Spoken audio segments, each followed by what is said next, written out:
अजून बरीच वर्षात मला रिटायर व्हायला. नाही मला माहिती आहे ते, पण एकूण तुझ्या दांड्या बघता आणि तुझ्या बॉसनी तुला जे फोनवर झाडलं ते बघता असं वाटतं की तुला लवकरच गरज पडेल मेंबरशिपची. पण दादा, खरंच तुझ्या बॉसचा फोन होता की दुसऱ्या कोणाचा आहे? हा, दुसऱ्या कोणाचा असणार आहे? सांग ना, कोणाचा असणार आहे फोन? अरे हो, तू चिडतोस का? मी फक्त अंदाज बांधतोय रे. म्हणजे बघ, काल तुला एक फोन आला, आम्ही सगळे समोरची व्यक्ती काहीतरी बोलत होती, पण तू फक्त नाही तसं काही नाही एवढंच बोलत होता. म्हणून मला असं वाटलं की काल तुला जो फोन आला होता त्या व्यक्तीशी तुला वहिनी समोर असताना बोलायचं नव्हतं. म्हणजे कदाचित एखाद्या जुन्या मैत्रिणीचा वगैरे असेल तर. भाऊजी काहीतरीच काय बोलताय? म्हणजे आम्ही ऑफिस मधल्या बायकांशी सुद्धा बोलत नाही. अरे हो, एवढा कॉन्शियस का होतोय? मी कुठे म्हटलं की तू ऑफिस मधल्या बाईशी बोलत होतास. मी फक्त म्हटलं की एखादी जुनी मैत्रीण असेल, मग ती शेजारच्या ऑफिस मधली पण असू शकते किंवा रोज स्टेशनवर भेटणारी एखादी. मी मोठा भाऊ आहे तुझा, 3 मुलांचा बाप आहे. इथे माझी बायको आहे, माझी सून आहे समोर. तुला लाज नाही वाटत त्यांच्यासमोर काही बोलायला? आणि बघ ना जरा माझ्याकडे नीट बघ. मी तो तुला तसला माणूस वाटतो का? सॉरी. पण म्हणजे काल तुला कुठल्याही बाईचा फोन आला नव्हता हे खरं आहे. हो. आणि काल तुला तुझ्या बॉसचाही फोन आला नव्हता हेही खरं आहे. हो. हा,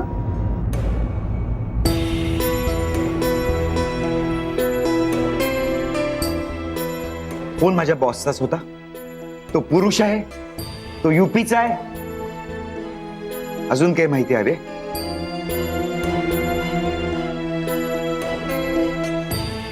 काय, मला सोड, मला उशीर होतोय. बाबा हो, तुम्हाला मी कालच सांगितलं होतं ना, मी आणि प्रांजल तिच्या पप्पांना भेटायला जाणार होतो. ठीक आहे, जा आणि माफी मागा त्यांची.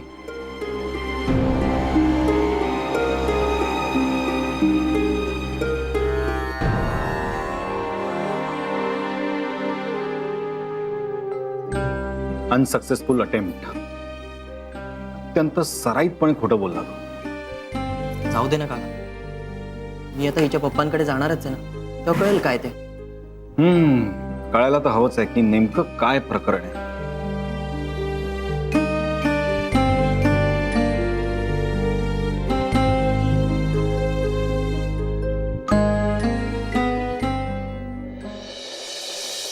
पांडू, शांता. जी साहेब. हे काय? हो नको, कशाला? अरे ठेव बा, सिनेमाला जा. मस्त बाहेर खा प्या जेवा ऐश करा जा. आणि हे बघा, 5 वाजेस्तोवर घरी परत या. अरे परत आली का काय? पांडू, घरामध्ये कुठे मायक्रोफोन लावून ठेवलेलं नाही ना बघा आपलं बोलणं ऐकायला? अरे गंमत करत होतो, दार उघड जा. होय.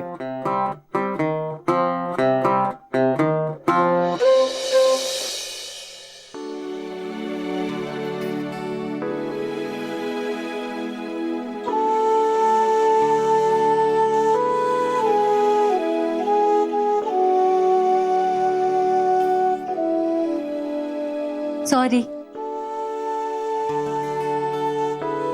म्हणा ना, माफ केलं. मला विचार करायला लागेल.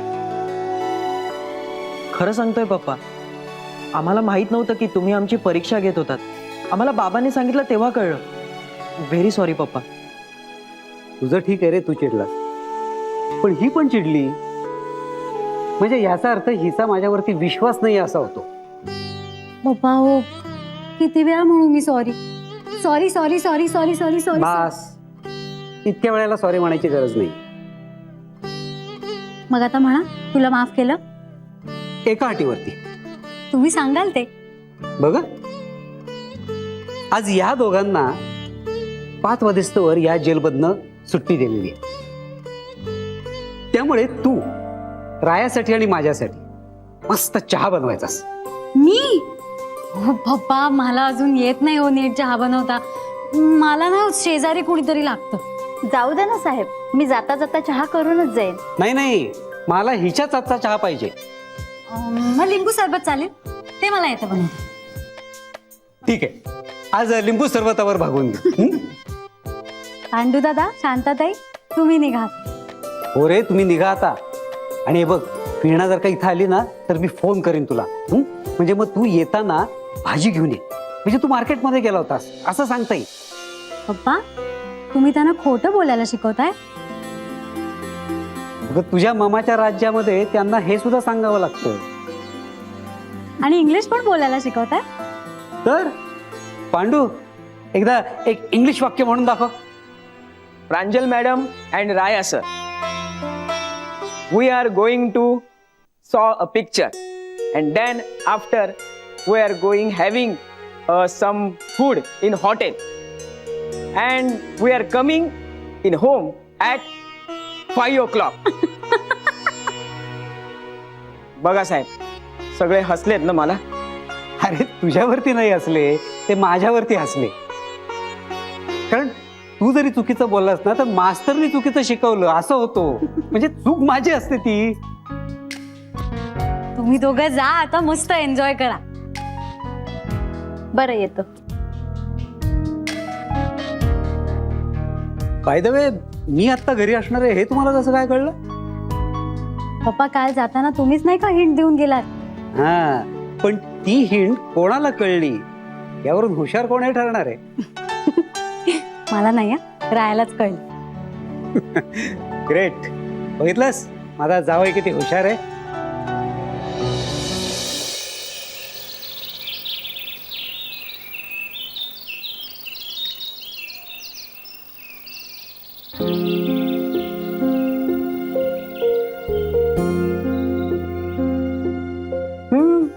बोला माधवराव, मला फोन करायचा त्रास कसा काय घेतला तुम्ही? वीणाताई, ऍक्च्युली ना मी तुमची माफी मागायला फोन केलाय. नाही म्हणजे काल तुमचा काहीतरी गैरसमज झाला माझ्याबद्दल. नाही नाही नाही नाही नाही नाही, माझा काहीही गैरसमज झालेला नाहीये बरं का. उलट मला चांगलं कळून चुकलंय तुम्ही किती पाताळ यंत्री आहात ते. आम्हाला असं भासवायचं की तुम्हाला आमची किती गरज आहे आणि बाहेर लोकांसमोर असं वागायचं की तुम्हाला आमची काही गरज नाही. बाई बाई बाई बाई, अहो कसं जमतं तुम्हाला हे? अहो नाही नाही, मी तसा अजिबातच नाहीये. मला पण वाटलं ना, तुम्ही एवढं सुंदर घर देताय रायाला. घर? अहो घर नाही Madhavrao, flat. 3 bedroom hall flat with terrace. आणि तुमच्या रायाला नाही हं, माझ्या मुलीला आणि माझ्या जावयाला. हा हा, बरोबर आहे ना. म्हणजे तेच तर मी खूप समजावलं रायाला, पण तसं काही वाटलं नाही हो तुमच्या बोलण्यावरून की तुम्ही समजवलं असेल. उल्हासराव म्हणाले का तुम्हाला असं? पण मी खरंच सांगतो, मी रायाला आणि प्रांजलला दोघांनाही समजावायचा खूप प्रयत्न केला. अहो तुम्ही प्रयत्न केला तो 20 रुपयांचा, 20 लाखांचा नाही. आणि तुम्ही आमच्याकडून किती पैसे घेतले? 20 लाख. विसरलात की काय? हो, आणि मी ते देणार आहे लवकरच परत. काय विनोद करताय माधवराव? कसे देणार पैसे इतक्या लवकर? हे मी म्हणजे राहू द्या. ज्या प्रश्नांची उत्तर आपल्याला माहिती नसतात ना ते प्रश्न उपस्थितच करू नये. राहू दे बाई, जे झालं ते झालं, पण पुन्हा असं होणार नाही याची मात्र काळजी घ्या. हा, काल ना एक गंमतच झाली. पप्पा, काल जे काही झालं ती गंमत होती का? नाही नाही अगं, ती नाही ग, मी वेगळं बोलतोय. म्हणजे मी तुमच्याशी काय बोलत होतो ना, किंवा तुम्ही माझ्याशी काय बोलत होता, हे सगळं वीणा ऐकत होती. ऐकत होती? कसं काय? ऋतानी फोन लाऊडस्पीकर वरती ठेवला होता, त्यामुळे तिकडं काय चाललं होतं ना हे इकडे हिला ऐकायला येत होतं. पण मग हे तुम्हाला कसं कळलं? मला पांडूनी सांगितलं ऋताचं आणि वीणाचं काय बोलणं चाललं होतं ते. नाही, नाहीतर मी एवढं बोललोच नसतो. नुसतं त्या घरामध्ये जाणार का एवढं विचारलं असतं, आणि तुम्ही नाही म्हणलात की वा वा म्हणून बाहेर पडलो असतो. पण वीणा हे ऐक्य म्हटल्यावरती मी जरा जास्तच बोललो, आणि मग तुम्ही रागवलात माझ्यावर.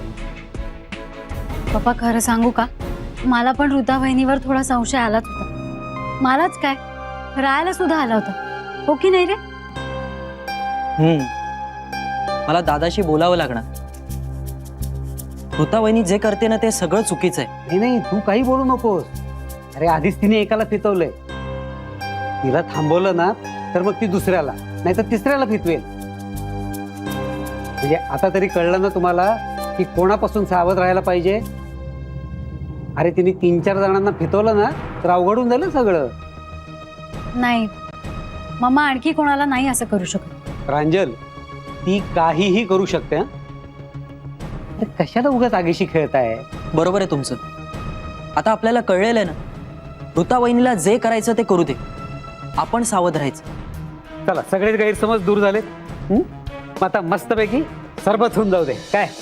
हो आता जाण.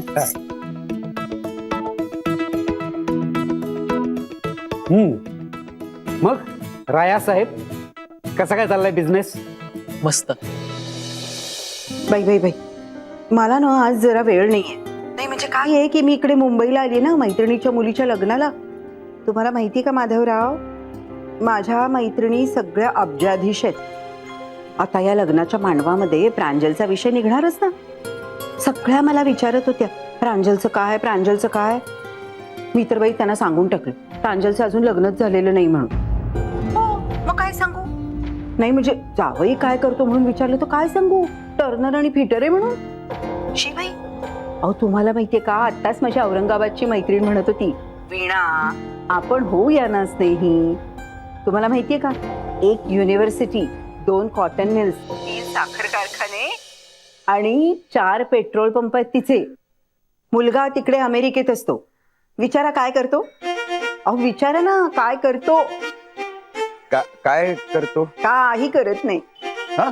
अहो काही करायची गरजच नाहीये त्याला. 10 पिढ्या बसून खातील एवढं आहे त्यांचं.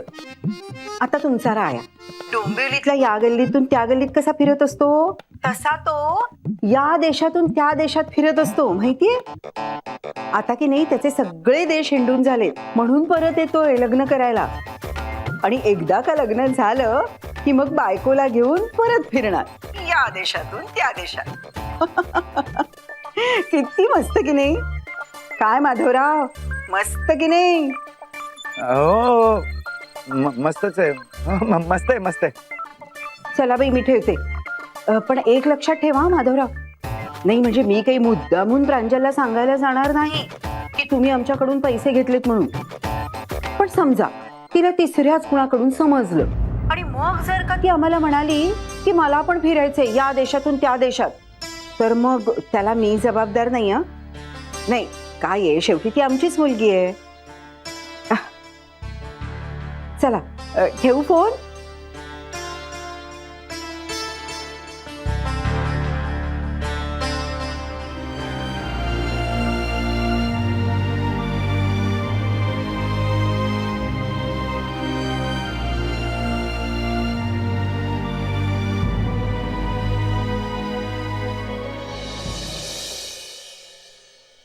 वा मस्त झालंय सरबत. ममाला पण एकदा शिकव कसं करायचं ते.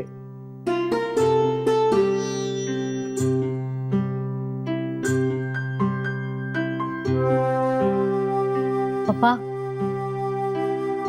काल रात्री रायाच्या बाबांना मम्माचा फोन आला होता. मी पाणी आणून देऊ का? नाही नको, सरबत ठीक आहे. काल रात्री? हो, आम्ही तिथेच होतो. नाही मग काय बोलणं काय झालं त्यांच्यात? नाही म्हणजे बाबा काहीच बोलले नाहीत, त्यामुळे त्यांच्यात काय बोलणं झालं हे आम्हाला कळलंच नाही. पण मम्मा तिकडनं खूप काही बोलत होती असं वाटतंय. आणि नंतर ना त्यांचा चेहरा अगदीच पडला होता. याचाच अर्थ मम्मा त्यांना लागेल असं काहीतरी बोलली. मग तुझ्या बाबांनी सांगितलं नाही काय बोलणं झालं ते? नाही, त्यांनी आम्हाला खोटं सांगितलं की त्यांच्या बॉसचा फोन होता म्हणून. अरे मग तुम्हाला कसं कळलं की वीणाचा फोन होता म्हणून? पप्पा हो, काकाने त्यांची कॉल लिस्ट चेक केली. पप्पा मला खरं सांगा, हे सगळं काय चाललंय? मम्मा का सारखी बाबांना फोन करते? तुमच्यात आणि त्यांच्यात काही झालंय का? पप्पा मला खरं सांगा, हे सगळं काय चाललंय? मम्मा का सारखी बाबांना फोन करते? तुमच्यात आणि त्यांच्यात काही झालंय का? म्हणजे मागच्या वेळेला ते इथे आले होते तेव्हाही मी तुम्हाला विचारलं की काय झालं, तेव्हा तुम्ही गडबडला होता. गडबडलो? छे, कुठे गडबडलो? पप्पा प्लीज आमच्यापासून काही लपवू नका. बाबांना सतत एका टेन्शन मध्ये असतात आणि ही गोष्ट आता घरच्या सगळ्यांना कळायला लागली. ते इथे आलेले असताना नक्की काहीतरी झाले.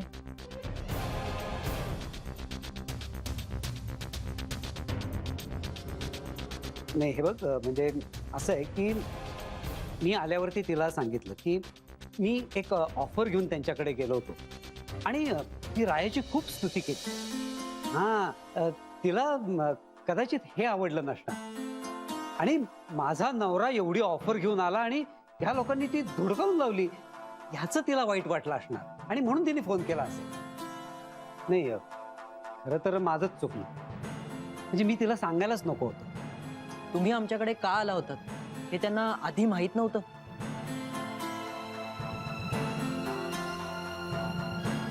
माहिती होतं आणि नव्हतंही. म्हणजे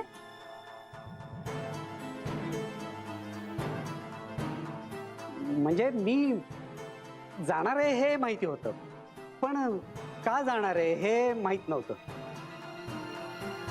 मम्माचा परवा रात्री पण फोन आला होता आणि तिने सांगितलं होतं तुम्ही येणार आहात, घरी फार लोकांना थांबवू नका.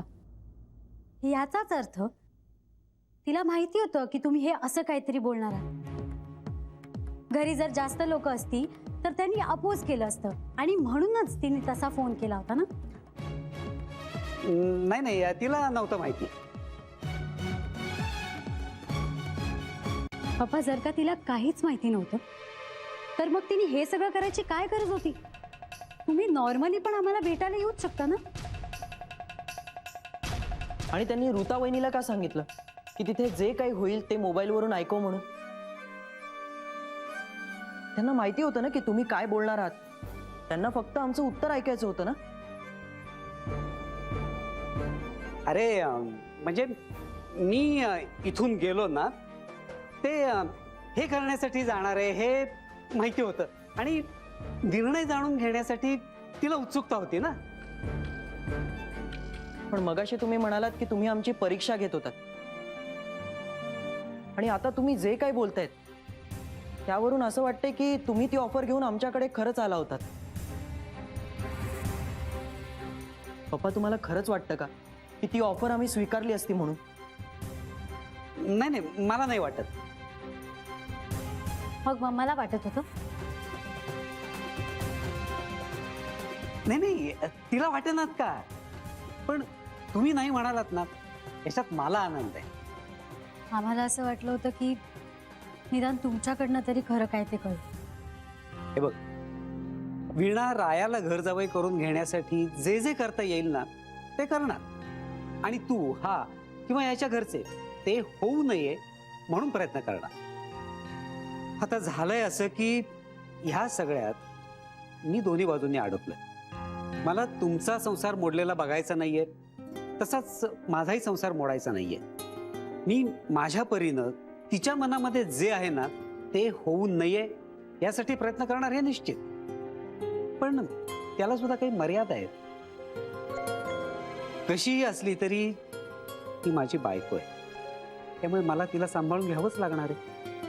पण पप्पा हे बघ बेटा, हे सगळं खूप कॉम्प्लिकेटेड आहे आणि हे असंच राहणार आहे. मग आता हे जर का आयुष्यभर झेलायचंय तर मग त्याचा बागुलबोबा न करता ते आयुष्यभर जगत राहायचंय. पण पप्पा याचा सगळ्यांनाच त्रास होणार ना. त्याला आता नाही इलाज. तुम्ही जर का तिने हे असं का केलं, फोनच का केला किंवा असं का बोलली, हे असले प्रश्न घेऊन माझ्याकडे आलात ना तर माझ्याकडे एकच उत्तर आहे. रायाने घर जावई व्हावं. तुम्हाला जर का तिचा तो त्रास नको असेल तर रायाने घर जावई व्हावं लागेल. नाही, ते कधीच शक्य नाही. मग तिचा हा त्रास सहन करत जगायला शिका. हे बघा, तुम्ही तिला जेवढा भाव द्याल ना तेवढं ते जास्त करेल. ती जे करते ना त्याचा तुमच्या संसारावर काहीच परिणाम होत नाही हे जेव्हा कळेल ना तेव्हा एक दिवस ती कंटाळेल. हा, आता त्याआधी जर का तुम्ही कंटाळला तर मात्र ती तुमच्यावरती झडप घालणार. तुम्ही ते अॅनिमल चॅनल वरती बघता ना की एखादी सिंहीण हरणाच्या मागे लागली, मग ते हरिण धावत सुटतं. आता हरणाने जर का सिंहीण थकायच्या आधी आपला जगण्याचा प्रयत्न सोडून दिला तर मग ती सिंहीण त्या हरणाची शिकार करणार. आणि हेच हरिण जर का सिंहीण थकेस्तवर धावत राहिलं ना तर एक क्षण असा येणार की ती सिंहीण थकणार आणि मग प्रयत्न सोडून देणार, पाठलाग थांबवणार. आता तुम्ही ठरवा आपण काय करायचं ते. मी शेवटपर्यंत माझा प्रयत्न करणार. शाब्बास, झालं तर मग माझा तुम्हाला सपोर्ट असेल, पण लांबून. मी प्रत्यक्षात तुम्हाला काही मदत करू शकेन असं मला नाही वाटत. पण पप्पा, तरीही तुम्ही आमच्या सोबत आहात हेच आमच्यासाठी खूप महत्वाचं आहे.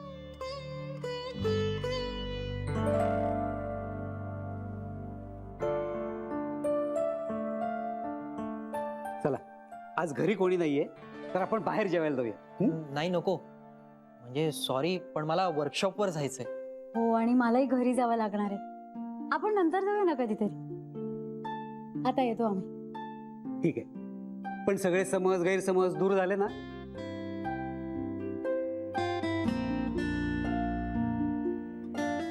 चला पप्पा, येतो. या.